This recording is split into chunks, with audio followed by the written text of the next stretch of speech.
can come down to the river, but you can't get in the boat. I have to leave now. He stood up and he started down the road. And the children started in very slowly and did follow him. Word spread very quickly all through the broken rocks and the meadowlands and the marsh. All of the children heard that the little boy with the sword was going away. He was going to get in the boat, and they thought that was silly. He told them not to. And all of the other children gathered on the riverbanks, and the riverbanks were full. But the Crown Prince did not stop to talk about it. He just kept on walking until he was right up to the river's edge. And he stood there waiting. One of the children, far up the river, pointed and screamed and said, "There he is!" and pointed straight at the ruler of the dark domain as he came out of the mists and the shadows, straight towards the Crown Prince. Halfway across, the ruler started laughing again.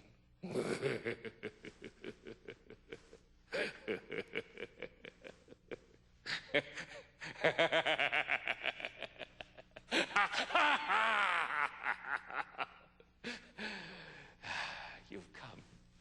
Good. Because now you have to get in my boat. And I'll tell you why. Because if you don't get in my boat, I'm taking all of these children with me, and you'll never see them again. And I'll still win. The Crown Prince said, "I don't have to get in the boat." "Yes, you do." "No, I don't." The ruler of the dark domain unhooked his whip and said, "I command you." The Crown Prince said, "Oh, I'll get in the boat, but not because of anything you say. My father and I have already talked it over, and we know it's the best thing to do. That's why I've come." And the ruler of the dark domain said, "Then your father is a fool." Oh, I shouldn't say that if I were you. And then the Crown Prince stepped into the boat. He got the sword out of the way. He sat down. He looked back at all of the children. He gave them a little wave as the boat began to go. There was no warning when the boat reached the other side of the river. Oh, the ruler of the dark domain knew that it was about to hit, but he didn't shout out a warning at all. He flexed his knees to absorb the shock, but the Crown Prince went flying forward in the boat and hurt his head on one of the pieces of wood. The ruler of the dark domain said in mocking tones, "Welcome to my kingdom, your majesty. Let me help you ashore." And he threw him from the boat. Jumped out, picked him up, launched him up under one arm, and ran through the darkness to the sound of crying children. When he caught up to the children, he stopped them with one pull on the chain. He threw the Crown Prince down in the mud, put a clasp around his ankle. He started the chain through. He put a lock on it. Then he backed away several feet, and he unhooked his whip, and he uncoiled it, and he said, "Let me make you comfortable, Crown Prince." But you know, that stroke did not touch the Crown Prince's back. It hit the scabbard. And the ruler of the dark domain hissed a couple of curses, and he tried it again. But that stroke didn't touch his back either. It hit the scabbard. Oh, he was mad now. And splattering curses and hissing a good deal, he stomped through the mud, and he got up to the Crown Prince, and he wrapped both hands, all of his fingers, right around the handle of the sword. And then he decided that was not such a good idea after all.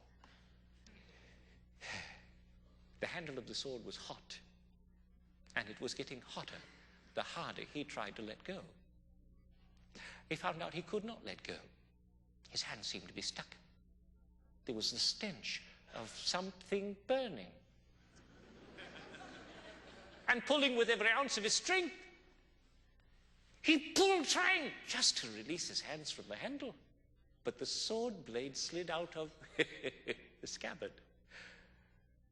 And when it did, the sword got even hotter, and the ruler of the dark domain's hands burst into flame, and his sleeves caught on fire, and he screamed, "Ah! Ah! Ah!"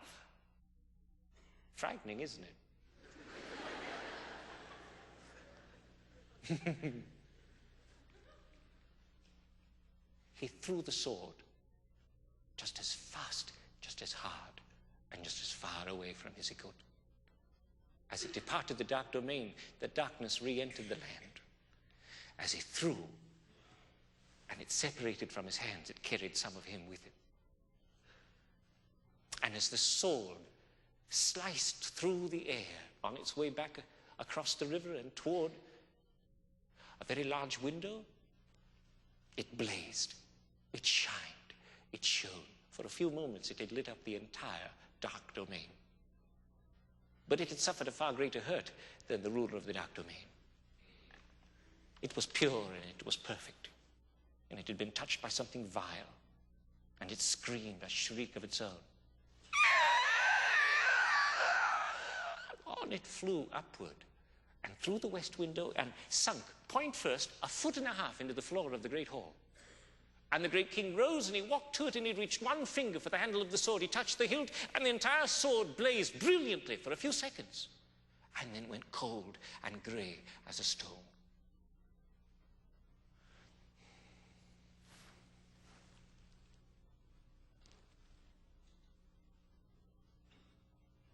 Ashes fell from the handle, and the attendants were very quick to sweep them up and to wipe down the sword. The great king watched it all, and then he turned and he came back to his throne and he sat down. And one tear came coursing down his giant cheek as he thought about his wonderful son. And in his heart he could feel each bite of the whip. He could sense each sickening fear. There were 100 ways he could have saved his son, but only one way was right. Only one way would work. Only one way was both a rescue and a victory. And he had to wait. Oh, and it pained him. On the morning of the third day, try as he might, the deceiver could only hit the little boy 2 times with his whip. The first stroke wrapped around his little body, and with one pull, the deceiver threw the little boy to the ground. At that moment, the great king was already walking towards the sword. He pulled it easily out of the stone floor, and he walked to the parapet wall. He lifted the sword high over his head, and he said, "For my son and for the children." It didn't shriek this time. It sang a sweet crystalline song. As it hurried on its way to the darkness, it was ready for a battle. The second stroke